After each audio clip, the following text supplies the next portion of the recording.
मैं आज ये बात उन लोगों से करना चाहता हूँ जो प्रभु यीशु मसीह पर विश्वास करके भी डिप्रेशन के शिकार हैं और डिप्रेशन से जूझ रहे हैं। मेरे भाइयों मेरे बहनों, अगर आप प्रभु पर विश्वास करते हो तो प्रभु का वचन कहता है कि सारी चिंता तुम मुझ पर डाल दो।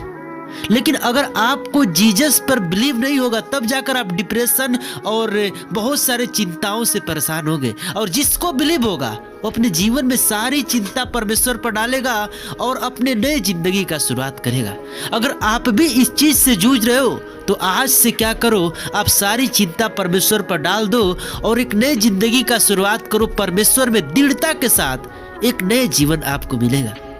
लेकिन मेरे भाइयों मेरे बहनों, मैं आपसे बातें इसलिए कह रहा हूँ क्योंकि आप ये सब करके आपको कुछ मिलने वाला नहीं है। आप सिर्फ वो चीज पा सकते हो जो चीज आपको नुकसान दे सकती है। लेकिन अगर आपको यीशु पर विश्वास करना है तो आपको क्या करना होगा, सबसे पहले उसके वचनों को पढ़ना होगा। क्योंकि जिसके अंदर वचन है उसी के अंदर परमेश्वर होता है, और जिसके अंदर वचन नहीं है उसके अंदर परमेश्वर नहीं है।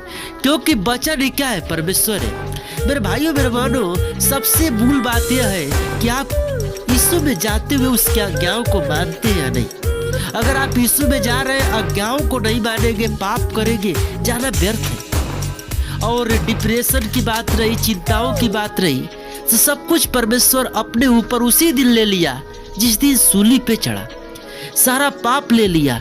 तो हमारा परमेश्वर महान है और हमको भी कहता है कि तुम क्या करो, तुम सारी चिंता मेरे पर डालो और तुम क्या करो, पाप से दूर रहो और तुम एक दूसरे की आत्मा को बचाओ। पता है, बहुत ऐसा होता है कि जब हम प्रभु के बारे में एक दूसरे से बताते हैं वो बौखला जाता है।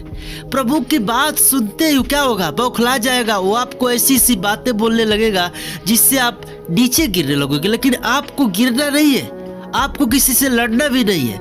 आपको सिर्फ क्या करना है, यीशु कहता है कि तुम ये बता दो कि मैं क्या हूँ, मैं उद्धार करने वाला हूँ। प्रभु यीशु मसीह के काम को आपको सिर्फ उसको बताना है। आप बता दिए, उसके बाद उसका काम है वो माने या न माने। आपको सिर्फ बताना है कि आप प्रभु में जाओगे तो क्या हो जाओगे, चंगे हो जाओगे और आपकी बीमारियां खत्म हो जाएगी।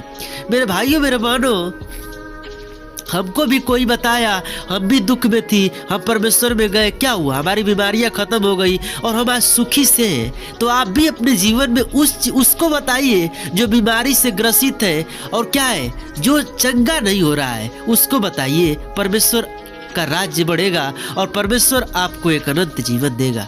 तो आज के इस मैसेज को मैं यही रखूंगा, ज़्यादा लॉन्ग नहीं करूंगा। तब तक सबको जय मसीह की, प्रेज़ द लॉर्ड, आमीन।